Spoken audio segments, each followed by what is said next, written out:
Hello girls, this is Miss Gasparini with another math video for my lovely mathematicians. Today we're going to talk about tape diagrams again.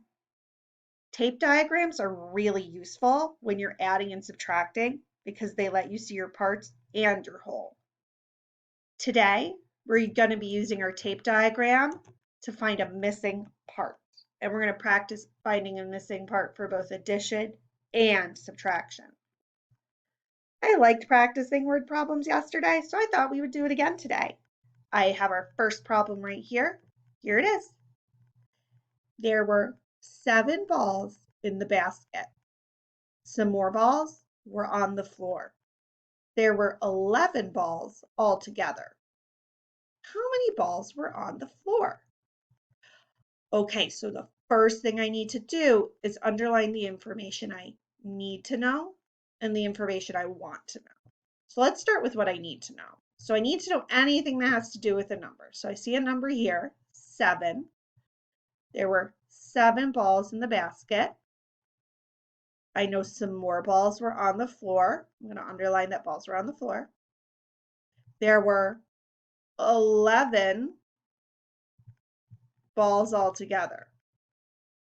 So that's the information I need to know. And what I want to know is how many balls were on the floor. So if I'm setting up a number sentence for this, I know there were 7 balls in the basket and 11 balls altogether. What I don't know is how many balls are on the floor. So my number sentence right now is going to be 7 plus equals 11.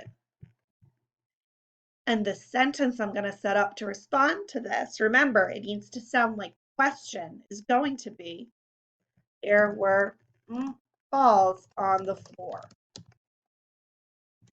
So now that I've set up my number sentence and my written sentence, I want to start setting up my tape diagram. So I know there were 7 balls in the basket. So I'm going to start with 7 balls. 1, 2, 3, 4, 5, 6, 7. And because this is part of a tape diagram, I want to box it and label it. So I'm going to put a box around it, around the first part of my tape diagram.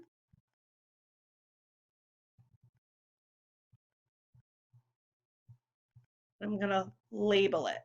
There were 7 balls in the basket. All right, so now what I'm going to do is keep counting on until I get to 11. So I'm going to keep adding balls from 7 until I get to 11. Ready? So we're starting at 8. 8, 9, 10,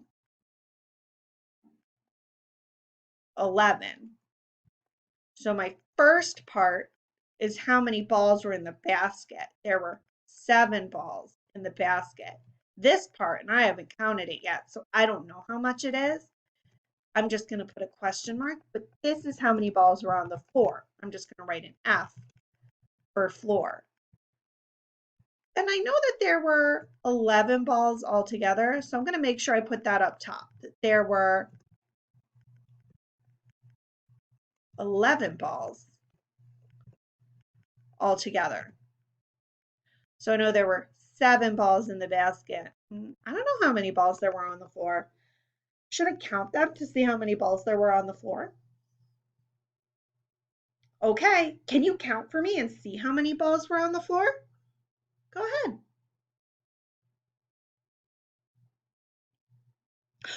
Wow, that's right. There were 1, 2, 3, 4 balls on the floor. So instead of a question mark, now I can put a 4. There were 4 balls on the floor, and I'm going to put that in my written sentence and my number sentence. So because I looked at my tape diagram, I had my whole here of 11, and I knew one of my parts was 7. I was able to count the rest of it, 1, 2, 3, 4, to find my missing part. There were 4 balls on the floor. You did great with this. Let's move on to the subtraction word problem. All right, so like before, we're going to read this and underline the information we want to know and need to know. So let's read this first. It said, Emmy had 14 pink erasers. She gave some to her friend Tara. Now she has 9 pink erasers. How many erasers did she give to Tara? So let's start with what we need to know. It says Emmy had 14 pink erasers. Ooh, she gave some to her friend Tara. I should underline that. She gave some to her friend. Now I know she gave some away. Now she has 9 pink erasers. How many erasers? Oop, this is what we want to know. How many erasers did she give to Tara? Okay, so I know she started with 14 and then she gave some away and she only had 9 left. So if she had 9 left, that's her part, but she started with 14, which must be her whole. So my number sentence is going to be 14 minus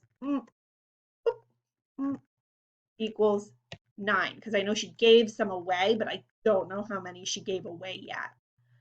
And my written sentence is going to be Emmy gave erasers to Tara. Again, I don't know how many she gave away yet, but I do know she started with 14 and she had 9 left. So I'm going to start with the part she had left. She had 9 left, and I'm going to make 9 squares.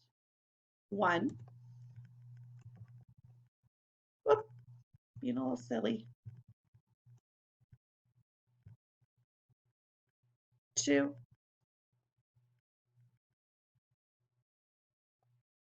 3,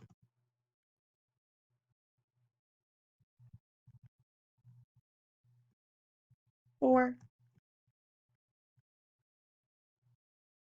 Sometimes these don't want to move for me very well. 5,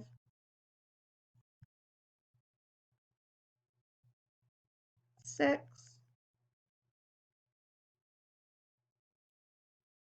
7,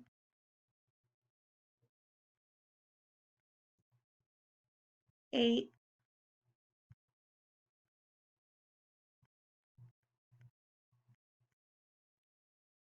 9. Oop, hold on one moment. There it goes. One more moment. Sometimes they get stuck. All right, so I have my 9, and remember I need to box them up. So that's what I'm going to do. I'm going to box them up. Okay.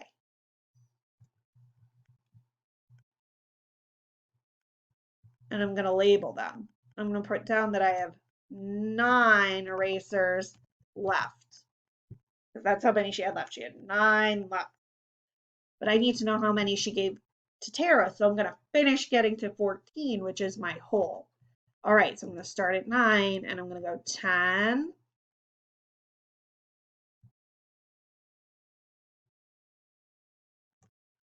11,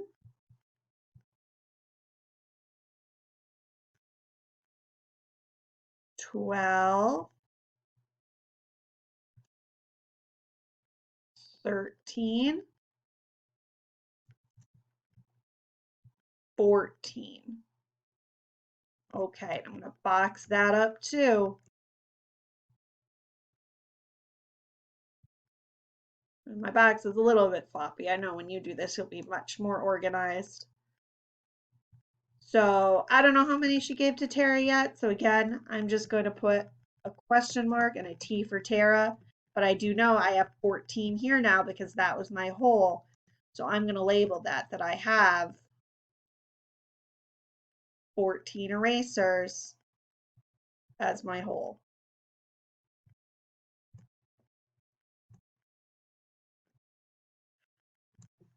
So I know my whole was 14 erasers. I know she had 9 left after she gave some to Tara, but I don't know how many she gave to Tara. Can you count how many she gave to Tara, please?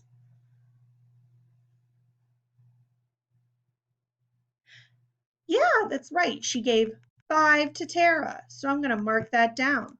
Instead of a question mark, I know she gave 5 to Tara. Emmy gave 5 erasers to Tara, which means 14 minus 5 equals 9. We're going to keep practicing this tomorrow, but you are doing a great job. Keep working hard, and I miss you very much. Have a great day.